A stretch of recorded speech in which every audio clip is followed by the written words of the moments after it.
일주일 뒤면 정인이를 죽음으로 몰아넣은 양부모의 첫 번째 재판이 열립니다.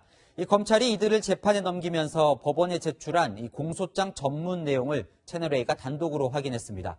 정인이가 입양된 지 4개월 뒤인 지난해 6월 초부터 죽음에 이르기까지 검찰이 밝혀낸 과학적 학대만 8차례나 됩니다.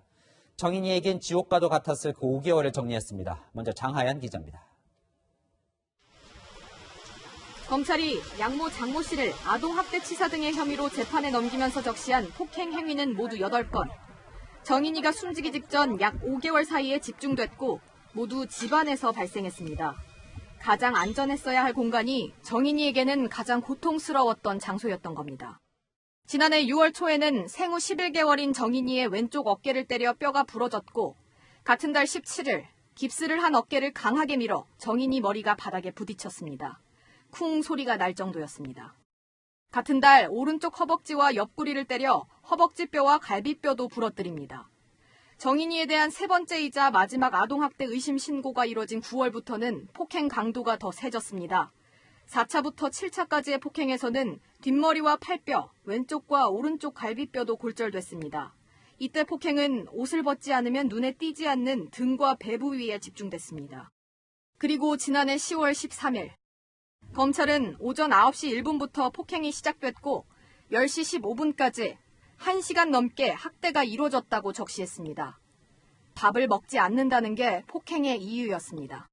몸속 깊은 곳에 있는 췌장이 절단되고 뱃속에서는 광범위하게 출혈이 발생했습니다. 결국 심정지 상태로 병원에 실려와 숨을 거뒀습니다. 사망 시각은 이날 오후 6시 40분경이었습니다. 췌장이 절단될 정도의 어떤 물리적인 힘을 가했다는 그 사실 하나만으로 놓고 보더라도, 그러니까 아동학대 치사 이런 과실의 문제가 아니라 살인의 고의는 최소한 있었다고 보는 게 훨씬 상식에 맞는 거죠.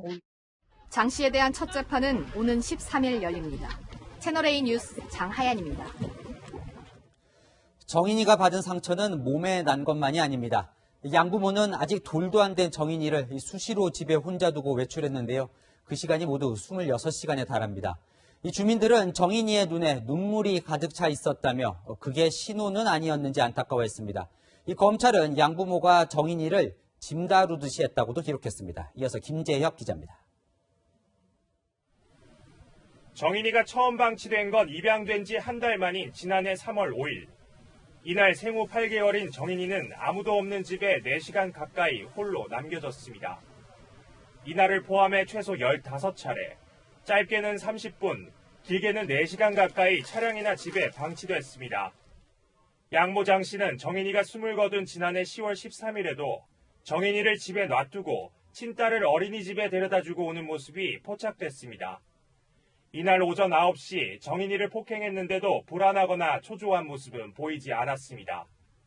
소아심리 전문가들은 당시 정인이가 정신적 포기 상태에 빠져 있었을 거라고 말합니다. 주변에 기대를 하지 않는 거죠. 포기를 해버린 거예요, 반응을. 불안할 때 울면 아니면 신호를 보내면 달래줄 것이다 하는 것에 대해서. 검찰 공소자료에는 양모가 정인이에게 극도의 공포감을 주는 정서적 학대를 가했다는 내용도 포함됐습니다. 지난해 8월과 9월엔 정인이가 탄 유모차를 밀어 엘리베이터 벽에 부딪히게 하고 정인이를 엘리베이터 손잡이에 올려놓거나 짐짝을 나르듯 잡고 엘리베이터에 타기도 했습니다. 검찰이 분단위 시간까지 공소사실에 포함한 것은 엘리베이터 CCTV를 확인했기 때문으로 보입니다. 이웃들도 당시 정인이의 모습을 기억했습니다. 아니 눈에 눈물이 차 있었어요. 그래서 그게 나도 보다 신이었었나? 그게 제일 머리에 남아요. 그 얼굴이. 그래서 더 힘들더라고요. 정인이는 몸뿐만 아니라 마음에도 큰 상처를 입은 채 우리 곁을 떠났습니다. 채널A 뉴스 김재혁입니다. 한파 속에서도 정인이가 안치된 추모공원에는 추모객들의 발길이 이어졌습니다. 이 추모공원을 운영하는 목사는 정인이 양부모를 생생하게 기억하고 있었는데요. 장례식 때 펑펑 울더니 이후에는 오지 않아 이상했다고 말했습니다. 조현진 기자입니다. 정인이가 안치된 추모공원. 꽃과 장난감, 간식을 든 추모객들의 발길이 이어집니다. 삐뚤삐뚤 글씨로 써내려간 손편지도 놓였습니다. 부모를 따라온 또래 아이는 정인이 사진을 보며 손을 흔듭니다. 정인아, 네가 살아있을 때는 그렇게 힘들고 말도 못하고 아팠을 건데 이제는 하늘에서는 아프지 말고 행복하게 자유롭게 뛰어다니고 놀아. 추모공원을 운영하는 목사는 지난해 10월 양부모와 함께 장례를 치를 때만 해도 아동학대는 상상도 못했습니다. 장례 내내 양부모가 펑펑 울었다는 겁니다. 보통의 엄마 아빠들이 보이시는 슬픈 또 고통스러운 해안이 오고 가는 그런 장례의 장면만 기억이 납니다. 하지만 얼마 안 돼 이상한 점을 느꼈다고 했습니다. 아이가 떠났는데도 양부모가 묘소를 찾는 모습을 볼 수 없었기 때문입니다. 직접 찾아온 것을 보지는 못했었고요. 나중에 이제 한번 그래도 만날 수 있는 기회가 있었는데 그동안 어떻게 찾아오지 않았느냐고 했더니 자기가 두세 번 찾아왔었노라고. 목사는 정인이가 학대를 받다 숨졌다는 소식을 뒤늦게 접하고 참담함을 감출 수 없었다며 제2의 정인이가 나와서는 안 된다고 목소리를 높였습니다. 채널A 뉴스 조현진입니다. 이 정인이 학대 사망 사건이 처음 발생한 지난해 10월부터 취재해온 사회부 박건영 기자 나와 있습니다. 자, 이 박 기자가 확인한 검찰의 공소 사실을 보면요, 양모가 정인이를 학대하기 시작한 이유가 있다면서요? 네, 이 검찰은 양모 장 씨가 양육 스트레스 때문에 범행을 저질렀다 이렇게 봤습니다. 정인이가 음식 투정이 심했고 정이 생기지 않는다는 핑계를 댄 건데요. 특히 신고가 접수된 뒤엔 아동학대 의심을 받게 되자 어린이집 대신 집에서 정인이를 양육하게 되는데 이때 짜증과 분노가 커졌다는 겁니다. 네, 오늘 박 기자가 또 이 양부모 변호인도 만나고 왔는데 이 양부가 다음 주 재판을 앞두고 어제부터 좀 심경의 변화가 생겼다면서요? 예, 얼마 전까지만 해도 양부는 아내에 대한 비판에 대해서 양육 가족에 대한 편견이다 이렇게 아내를 줄곧 옹호를 해왔는데요. 네. 이 양부 지방 모처에 있다가 어젯밤 갑자기 서울에 와서 변호사를 만났다고 합니다. 이 자동차 안에 정인이를 혼자 두고 애가 우는데도 팔을 강하게 잡아 손뼉을 치게 하는 등 이 학대 사실을 인정한다고 입장을 바꾼 겁니다. 또 이 양모가 정인이에게 손을 대는 것도 일부는 알고 있었지만 당시엔 훈육 차원인 줄로만 알았다 이렇게 말을 했다는 겁니다. 자기 와이프가 이렇게 했다는 거에 대한 충격과 실망감 그런 부분 때문에 이제 조금씩 내 마음에 관심이 무너지는 단계에 계신다고 봅니다.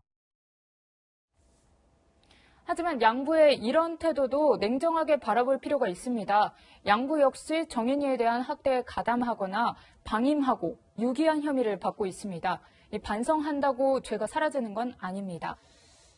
정인이를 마지막 사망으로 이르게 한 이 폭행에 대해서 양모는 지금 뭐라고 하고 있습니까? 네, 양모는 기본적으로 정인이를 때린 건 일부 인정하고 있습니다. 다만 훈육 차원이었다 이런 주장인데요. 이 정인이가 숨진 데 대해 안타까워하고 반성문까지 쓰겠다 이런 입장인데 검찰이 공소장에 조목조목 포함시킨 범죄 혐의에 대해서는 앞으로 뭐라고 말할지 지켜봐야 할 것 같습니다. 네, 둘 다 훈육 차원이었다. 자, 양모에 대해 살인죄를 적용하라는 목소리가 높은데 이건 가능성이 있나요? 이 아동학대 치사 혐의와는 다르게 살인죄는 고의성이 있어야 합니다. 양모는 아이를 실수로 떨어뜨려서 사망해 고의가 아니었다고 주장하는데요. 이 검찰은 정인이의 사망 원인에 대해 재감정을 의뢰한 상태입니다. 이 결과에 따라서 살인죄가 적용될 수도 있어서 공소사실을 변경할지 주목해봐야 합니다. 오늘 의사단체에서도 논문 등을 바탕으로 양부모를 살인죄로 기소해야 한다는 74쪽짜리 의견서를 내기도 했습니다. 이 법원에는 시민들의 진정서와 이 꽃이 쇄도하고 있다면서요? 네, 이 재판이 열릴 법원 앞에는 양엄마의 엄중 처벌을 바란다는 조화가 줄줄이 배달되고 있고요. 또 진정서도 쏟아지고 있다고 합니다. 이례적으로 재판부는 진정서를 입력하기 어려울 정도라며 유무죄 판단 전까지는 진정서를 보지 않겠다 이렇게 밝혔습니다. 이 박 기자가 이제 3개월 동안 이 사건을 취재해 왔는데 가장 안타까운 부분이 있다면 뭘 꼽을 수 있겠습니까? 저희가 만난 어린이집 관계자는 이런 얘기를 했습니다. 아이를 위한다고 신고를 했던 거였는데 오히려 정인이를 더 고통스럽게 한 건 아닌지 후회가 됐다. 이런 말이었는데요. 이 신고 이후에 구조됐어야 할 정인이가 오히려 양모의 분노를 키워갖고 더한 폭력에 노출되게 만든 건 아닌지 걱정하는 마음이 컸습니다. 자, 이 때문에 이 정인이의 사망을 막지 못한 경찰에 대한 이 비판 여론이 거센데요. 오늘 사과도 이 우왕좌왕했다면서요. 예, 이 사건 발생부터 취재해온 저희가 보기에는 사실 초동 대응과 수사 과정에서의 허점은 물론이고요. 이 경찰 최고 책임자인 사과 역시도 말끔하지 못한 데 있었습니다. 이 경찰청장이 직접 카메라 앞에서 사과한다고 했다가 돌연 서면으로만 사과문을 내겠다 이렇게 번복을 했다가요.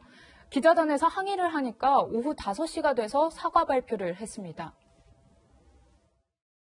담당 관계자에 대해서도 엄정하고 철저한 진상조사를 바탕으로 국민들께서 납득할 수 있도록 책임 있는 조치를 깊이 사죄해드립니다. 이 양천 경찰서장을 파면하라는 국민청원도 20만 건 이상 동의를 받았죠. 경찰은 오늘 이 사건의 책임을 물어서 양천서장을 대기 발령했습니다. 정의나 미안해 챌린지 뒤에 붙는 말이 우리가 바꿀게인데요. 저희도 책임의식을 갖고 아동학대 근절에 앞장서겠습니다. 지금까지 사회부 박건영 기자와 살펴봤습니다.